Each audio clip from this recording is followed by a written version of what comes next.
First of all, I'm going to detain you under Section 1 apace. Give my colleague your details, please. No. If you don't... I don't have to under Section 1 apace. If you do not...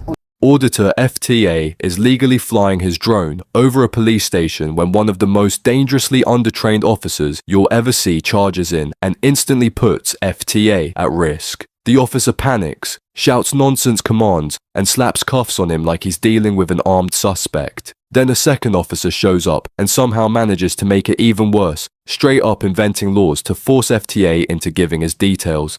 But the best part, FTA didn't let it slide. He took legal action and walked away with a massive win. I'm PC Rana from Central Park Police Station, you alright, bud? Yeah, I'm alright. Just wondering, I'm recording, my body warm's on. Is everything okay? Yeah, I'm actually in control of an aircraft at the minute, so don't distract me. No, I'm not distracting you. I just you want are to speak to distracting you if me. everything's alright. You just got an aircraft with a camera, I presume, and you're flying over a police station. Is there any reason for that, pal? Lots of reasons for everything, isn't there? Yeah, there's a reason for absolutely everything, hence why I'm asking you. You're distracting me, that's what you're doing. I might be distracting you, but I just need to speak to you, pal. You can wait, can't you? Please wait till I land it. Absolutely, yeah, go ahead. I'm not landing it right now. What exactly are you trying to record, pal? I'm just flying at the minute, mate. For the moment, the reason as to why I'm coming to speak to you, do you want me to tell you? To distract me? No, negative, that's, well, if You're distracting me now, so if I crash it into a car, it's your If fault. I'm distracting you, that's just something that's occurred. Something that's occurred. I've told you I'm in charge of an aircraft. Why I'm trying to speak to The you. reason why I'm telling you is because you're distracting me, and if I crash it, it's your fault. Under Section 1 apace. Let me explain to you now. You do, because let me explain something to you now. If you do not, under Section 50 of Police Reform Act, I'm going to arrest you, take you to police custody, and live scan your fingerprints, get your photographs and DNA to find out who you are. Because you've caused several members of staff in here. Let me explain. You've gone a level beyond filming the front of the gate of the police station. You've flown the drone around the police station, and my colleague saw you doing it from the top window in this building. This colleague stood here. For that reason, I can be satisfied now that you've gone beyond the level of causing harassment, alarm and distress to colleagues in here. So you give me those details. If you don't, that's fine. We'll take you to police custody and we'll find out who you are there. On one condition. It's not on condition, that's what's going to happen. I want my phone recording you saying that I have to. We've got body No, because I'll never get hold of that. Instantly exposes he has no grasp of drone safety, public safety, or even basic common sense. FTA is mid-flight, eyes up, hands on the controller, and the officer barges in demanding answers, even after being told he's actively creating a hazard. Any trained professional would pause, let the pilot land, and then speak. Instead, this officer treats a live drone flight like casual chit-chat time, and when FTA warns him, correctly, that a distraction could cause a crash into a car, the officer gives the dumbest answer possible. If I'm distracting you, that's just something that's occurred. He's basically admitting he's willing to cause a potentially dangerous incident just because he wants to talk right now. It's reckless, it's irresponsible, and it shows he had zero control of the situation. There's a security concern. Oh, is it? Congratulations. Hence why this is on the radar at the moment. We've had people trying to follow police officers home. Hence why I'm trying to speak to you. For what? So, I'm not speaking to you at the minute, I'm flying an aircraft. do you want to land that down first, pal? No. Right, it's becoming a security issue now. I'm going to have to just put you in handcuffs first. Right, can I land it first? Do you mind landing it then? Yeah? Yeah. I can put you in handcuffs then. I'm going to have to stop searching, pal. Alright. That's how it is. Do you want to land it now? Or do you want to... Can I land it now? Go on then. So you're detaining me? Yes, at the moment I'm going to put you in handcuffs. Under what section? Section 1 of pace, pal. Alright. So do you mind just... Can I land it? Yeah, absolutely. You don't have to move, do you? Yeah, because I have to make sure it lands safely. That's fine. So, you want to put that down in your backpack, something like that, at least it's out of the way so you don't need to worry about it? so why are you detaining me? Section 1 stop search, pal. Section 1, so you think I'm coming equipped to steal? Negative, that's not remotely close. Oh, that's Section 1 of pace, isn't it? Section 1 of pace, yeah? Yeah, is that what you do? Is that what Section you 1 of do? pace is a stop search power, yeah? Yeah, for what? For what reason? If you like to put your hands away, I can handcuff you, then I can explain as I legally have to explain. I'll explain everything to you after that, pal. The officer's use of Section 1 of PACE wasn't just wrong, it exposed that he had no idea what power he actually needed. Section 1 requires a very specific suspicion that a person has stolen goods or burglary equipment on them. Nothing about flying a drone, nothing about security issues, nothing about filming a police station. So when FTA hits him with the obvious test, "So you think I'm equipped to steal?" and the officer immediately says no, he destroys his own grounds. Instead of admitting he didn't know the correct legislation, he reached for the first power he remembered from training and forced it into a situation it had nothing to do with. First of all, I'm going to detain you under section 1 of PACE, which is stop search power.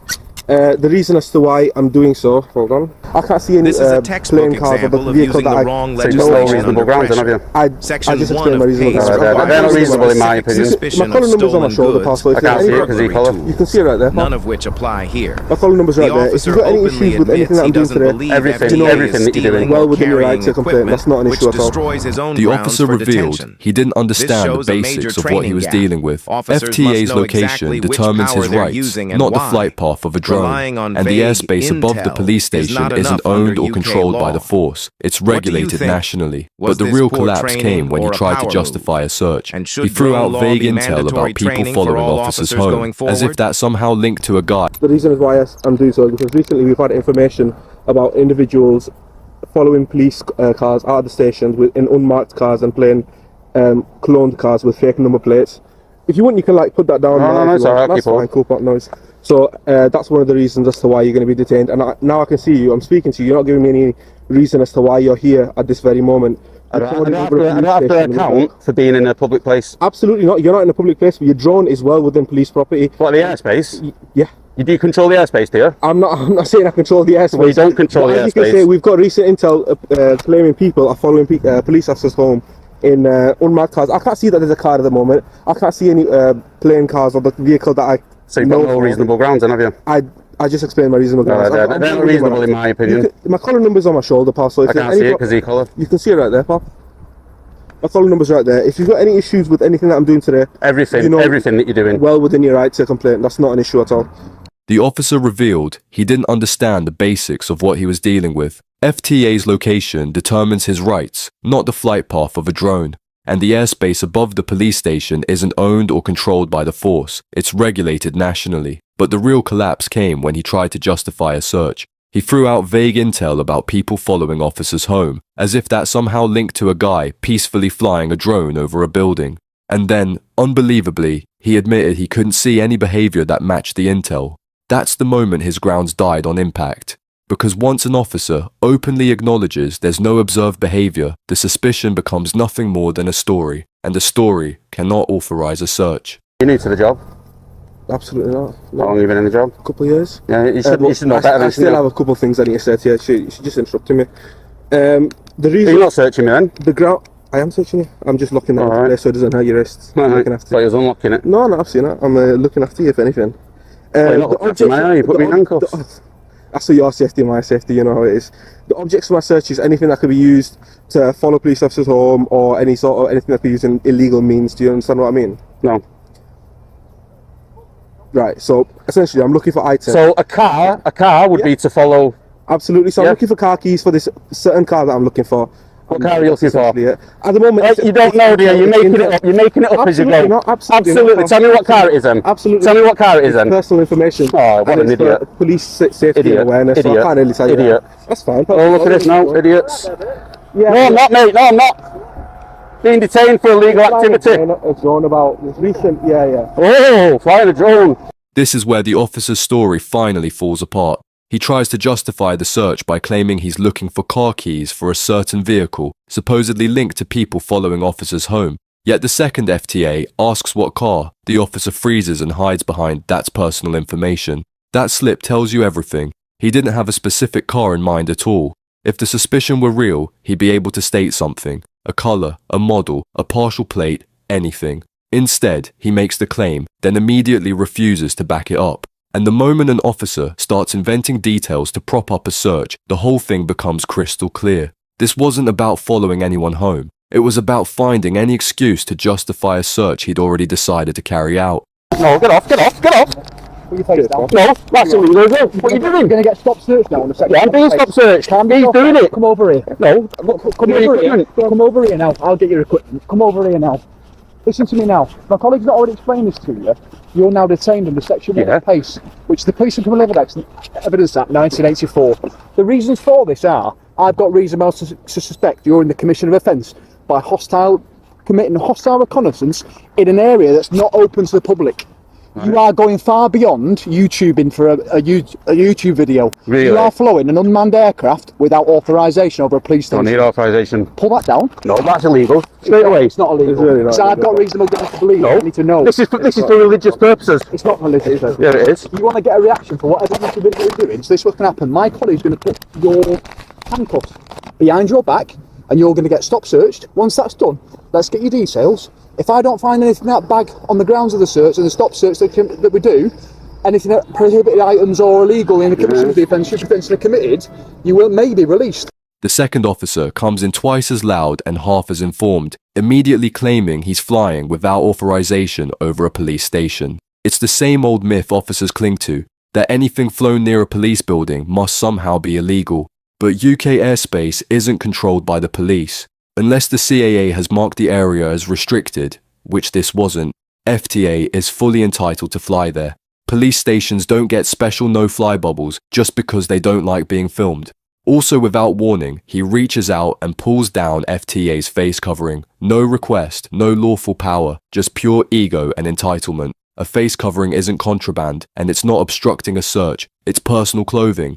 If you do not give us your details under Section 50 of the Police Reform Act, I want your details. You have caused members of staff at this police station in an area that's not open to the public. Didn't go in. Alarm. I'm not saying you did, but you flew your drone over the police station. Which isn't illegal. Let me explain to you now. You need authority to be flying an unmanned aircraft like that over 120 metres high in the sky, which is 400 feet. I didn't go over 120 metres. Well, we need to ascertain that. Yeah, so what's going to happen now is you're going to give my colleague your details in a minute. We're going to stop search you under Section 1 of PACE 1984. Once that's done, we'll P&C you, find out who you are, and what I suggest you do is you really think on about the behaviour you're committing. I get there's people like auditors, I get there's people that are interested in police stations, but you have not got permission off the Chief Constable of Greater Manchester Police or the Council to be filming this police station intrusively in an area that's clearly not open to the public. So at the moment, you're being detained for a stop search. Once that's been done, we will go further from there about what we're going to do. The second officer doesn't even bother pretending he understands drone law. He just states his own rules as if they're legislation, telling FTA he needs permission from the Chief Constable or the Council. That's not a misunderstanding. That's someone who genuinely believes police ownership of a building gives them ownership of the sky above it. It's the same logic as saying you need Tesco's permission to fly over the car park.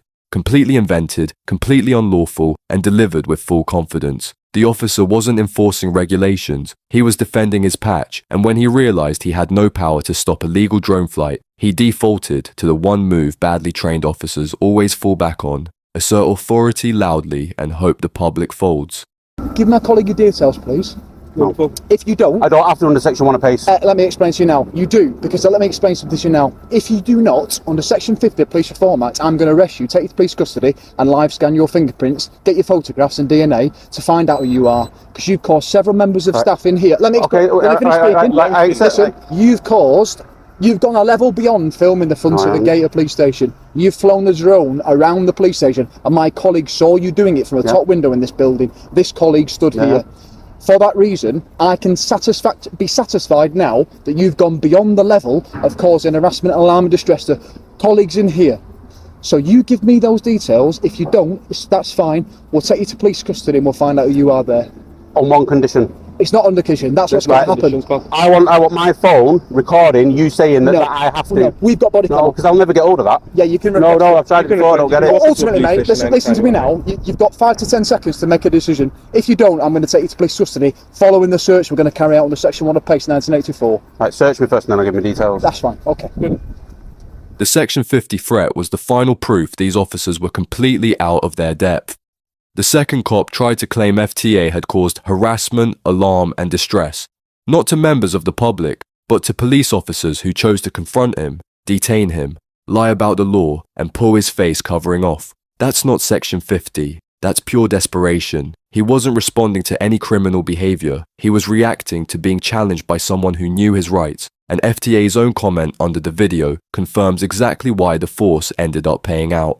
A viewer asks the obvious question, how does items that could be used to follow officers home justify a Section 1 of PACE search? It doesn't, because the officer literally made it up. FTA answers bluntly, yeah, illegal stop and search with no grounds, civil claim 1. That's the whole case in one line. The powers were misused, the grounds didn't exist, and the force had no defense. They settled because they knew if it went to court, every lie, every unlawful threat, and every fabricated justification would be exposed. What makes this incident stand out isn't just the bad policing, it's how fast a normal, harmless moment turned into a full-scale meltdown. FTA was literally mid-flight, telling the officer, "You're distracting me, this is dangerous." And instead of stepping back like any responsible professional would, the officer pushed harder. That was the theme of the whole encounter. Every time common sense presented itself, the police sprinted in the opposite direction. Then came the reinforcement, not to de-escalate, not to correct the mistakes, but to stack new ones on top. Suddenly, FTA was accused of hostile reconnaissance, illegal flying, harassment, following officers home, and whatever else they could invent to keep control of a situation that had already fallen apart. It was emotional policing disguised as law, and the harder they pushed, the clearer it became they weren't acting from training. They were acting from panic and pride, and that's exactly why the payout hit so hard. When FTA confirmed he won the civil claim, it wasn't surprising. Anything flown near a police building must somehow be illegal. But UK airspace isn't controlled by the police. Unless the CAA has marked the area as restricted, which this wasn't, FTA is fully entitled to fly there. Police stations don't get special no-fly bubbles just because they don't like being filmed. Also, without warning, he reaches out and pulls down FTA's face covering. No request, no lawful power, just pure ego and entitlement. A face covering isn't contraband, and it's not obstructing a search, it's personal clothing. If you do not give us your details under Section 50 of the Police Reform Act, I want your details. You have caused members of staff at this police station in an area that's not open to the public alarm and not